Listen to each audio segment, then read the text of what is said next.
The Couple Next Door, written by Peg Lynch and starring Peg Lynch and Ethel and Bunce.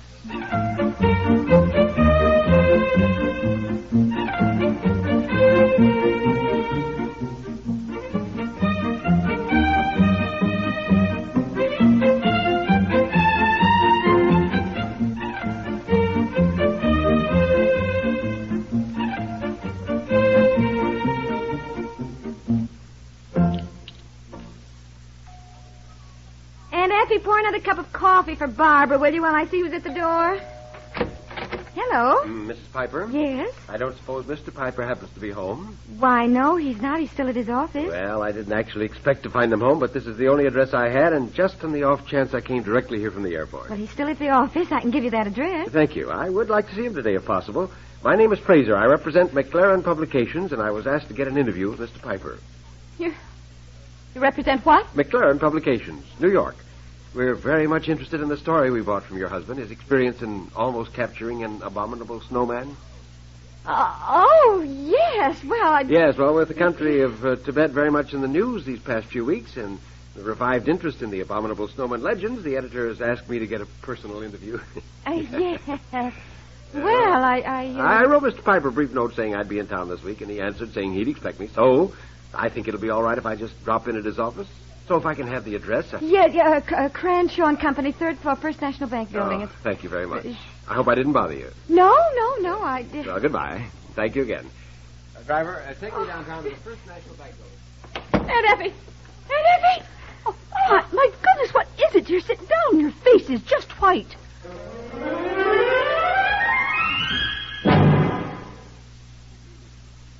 To you, young man at the wheel. If you protect your car when other youngsters are smashing theirs and blaming it on luck, if you respect yourself and not those punksters and pass the safety test and not the buck, if you can hold the normal pace, not faster, if you can think and not make thrills your aim, if you can keep control and be your master and not make life a childish chicken game, if you have guts to show your highway virtue and be a sport and keep the human touch, if you resolve no reckless dope will hurt you, if you depend on skill, but not too much, if you can fill each pleasant motor minute with careful kicks wherever you may go, your car will be your pal when you are in it. And what is more, young man, you'll be a pro.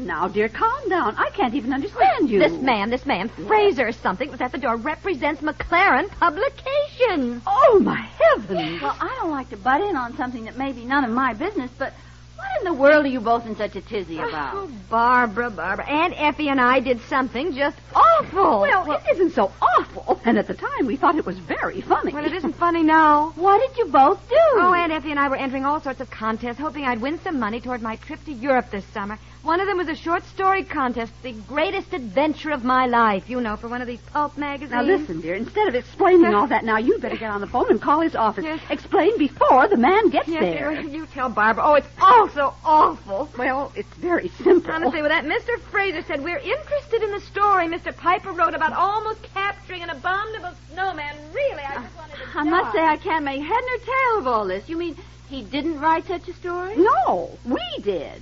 He wrote a very simple story about taking a 3-day hike in the woods when he was 14, and he met a bear. A what? A bear. A small bear. And he was scared. And it was a nice enough little story, but it wasn't, well, exciting enough. Even he didn't think it was right for that magazine. So, when we went to work that day, we sat down and sort of, well, doctored it up. May I speak to Mr. Piper, please? We had him climbing the Himalaya mountains, blizzards and avalanches and all that, and coming face to face with an abominable snowman. Oh, no. Why, that's ridiculous. Well, of course, but we were just having fun.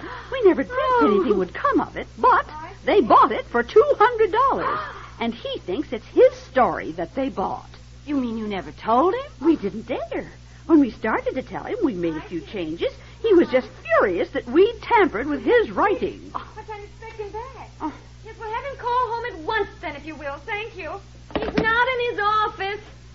Honestly. What What you should have done was explain the whole thing to that Mr. Fraser. Yes, I guess so, but I couldn't even think. I was so flabbergasted. Oh, really? I can't get over it. How could you two even know what an abominable snowman looked like? Oh, well, we made it up.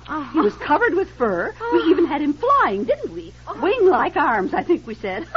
Oh, we just thought we were so funny. Well, I can tell you one thing. There's going to be 2 men who aren't going to think it's funny at all.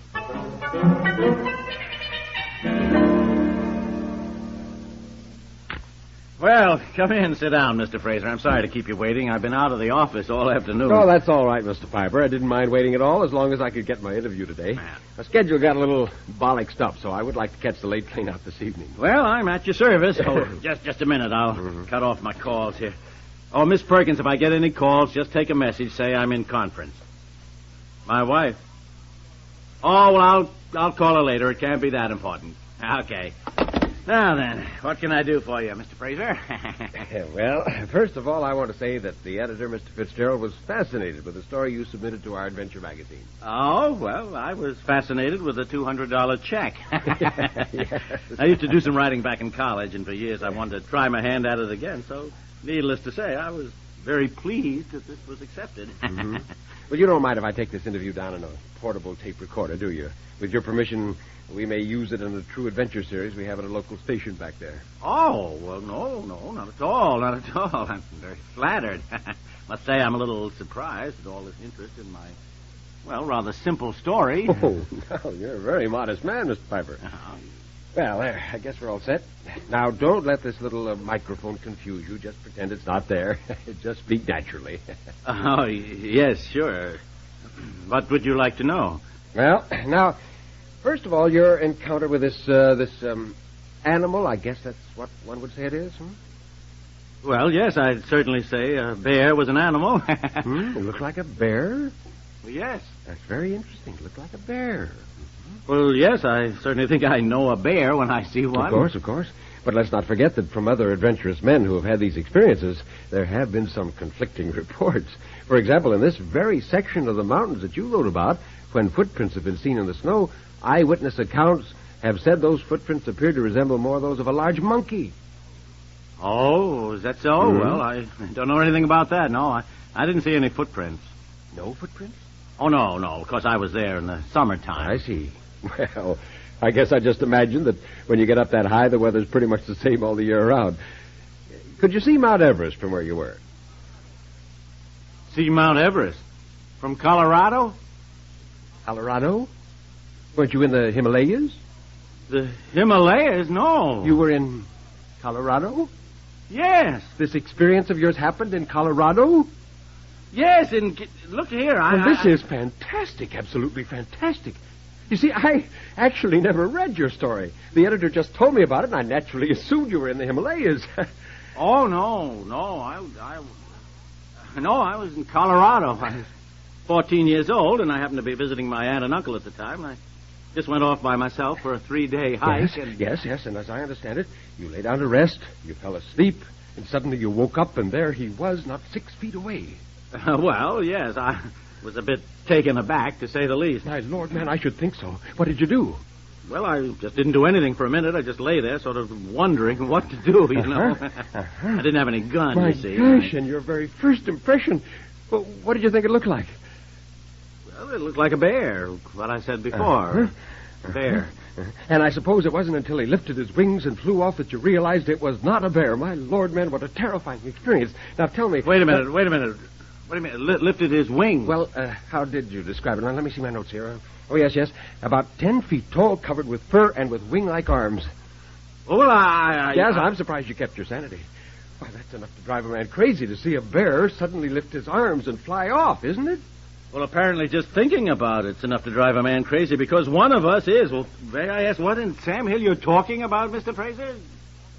I'm talking about the story you submitted to our publication entitled, I Nearly Captured an Abominable Snowman. Really an abominable snowman? Well, yeah, look, It's a story you were paid $200 for, Mr. Piper. Mr. Fraser, if you'll be good enough to get your hat, you and I are driving out to interview my wife. We'll return to the couple next door in just a moment. Not too many years ago, if you got the notion that you'd like to carry your radio around with you, you probably would have had to pile it all aboard a wheelbarrow and push it on ahead of you. Radios weren't very portable then. But over the years, they have increased enormously in sensitivity and tonal fidelity and decreased dramatically in size. Today, no one's surprised to hear music and speech issuing from a pocket. Sounds brought there by a tiny transistor radio. Yes, today, just about anywhere you go, you can be sure of hearing the very finest in entertainment, the very latest in news. Over most of these stations, you can listen to top dramatic serials, comedy, variety, sports, music, plus up-to-the-minute news and commentary by noted CBS newsmen in this country and overseas. Take a pocket full of entertainment and information along wherever you go. Or if you're out driving, simply leave your car radio set at this spot on your dial. Remember, wherever you go, go with radio, CBS Radio. You'll find the going much more fun.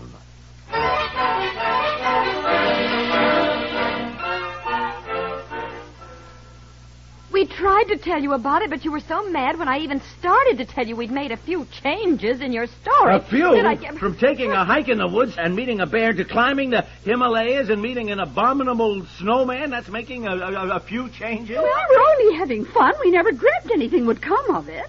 Mr. Fraser, I just don't know what to say. Well, I don't think the story we wrote was any more fantastic than the rest of the junk you publish in that magazine. Aunt Effie, for the love of Mike, haven't you done enough? Well, it isn't.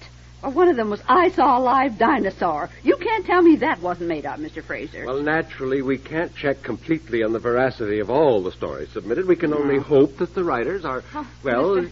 Fraser, I am so embarrassed and so sorry. Really. Sorry, look at the position you put this poor man in. Well, I don't matter. It's my editor.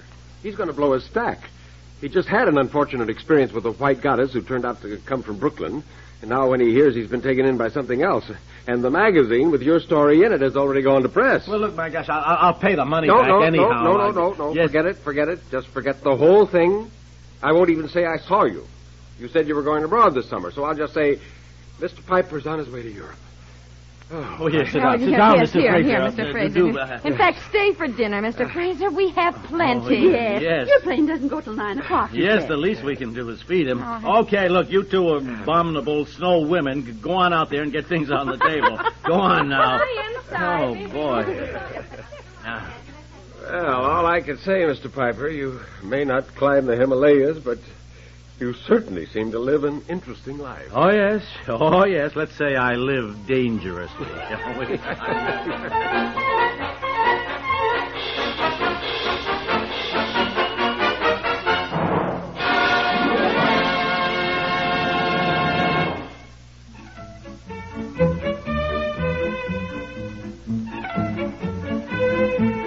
The Couple Next Door is written by Peg Lynch and stars Peg Lynch and Ethel and Bunce with Margaret Hamilton, Augusta Dabney, and Nelson Olmsted. It is produced by Walter Hart.